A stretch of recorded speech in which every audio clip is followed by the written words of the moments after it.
ஏமாற்றுக்காரர்களின் கூடாரமாக இந்த அரசாங்கம் மாறியிருக்கிறது. இந்த ஏமாற்றுக்காரர்களின் கூடாரத்தின் தலைவராக நிறைவேற்று அதிகாரம் கொண்ட ஜனாதிபதி அவர்கள் இருப்பது மிகவும் வேதனை தரக்கூடிய ஒரு விடயமாகும்.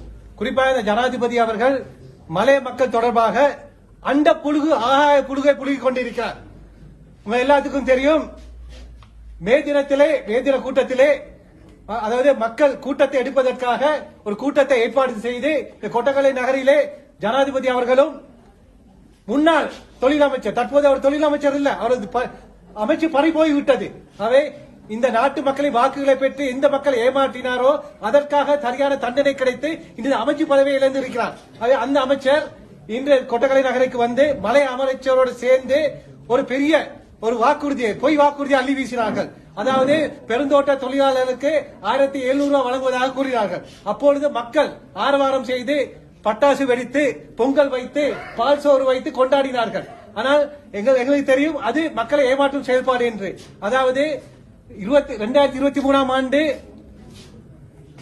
டிசம்பர் 8ஆம் தேதி ஜனாதிபதி அவர்கள் 1700 ரூபாய் வழங்கப்பட வேண்டும் என்று அறிவித்துவிட்டார். அதற்கு பிறகு 5 மாதங்கள் வாயை மூடிக்கொண்டிருந்து இந்த மே தினத்தன்று தான் அந்த வாக்குறுதி அதனை பகிரங்கமாக கூறினார். அதற்கு பிறகு மே 25ஆம் தேதி தான் அது வர்த்தமானியில் வெளியிடப்பட்டது.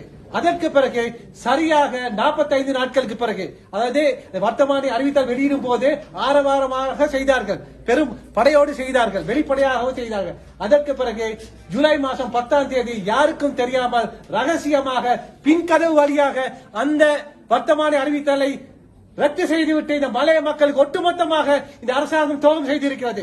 ஆகவே இந்த அரசாங்கத்தின் ஆயுள் காலம் கொஞ்ச நாள் தான் இருக்கிறது. 44 நாட்களிலே இந்த அரசாங்கத்தின் ஆயுள் முடிந்துவிடும். ஆகவே இந்த ஆயுள் முடிவதற்கு மலைய மக்கள் இந்த அரசாங்கத்திற்கு சரியான பாடத்தை படிப்பித்து அவர்களை வீட்டுக்கு அனுப்புவார்கள்.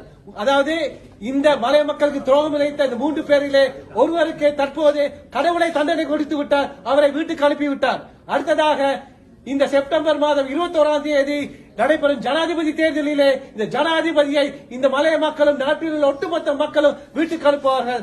அதற்கு பிறகு நடைபெறும் பொது தேர்தலிலே தொடர்ந்து இந்த மலைய மக்களை ஏமாற்றிக் கொண்டிருக்கும் அந்த மலைய கட்சிக்கும் இந்த மக்கள் சரியான பாடம் படித்து அவரது அரசியல் வாழ்க்கைக்கு நிச்சயமாக முற்றுப்புள்ளி வைப்பார்கள். ஏனென்றால் இந்த மலைய மக்களின் சாபத்தை பெறுபவர்கள் யாருமே இந்த நாட்டிலே ஆட்சியில் இருக்க முடியாது என்பதை நான் கூறிக்கொள்ள விரும்புகிறேன்.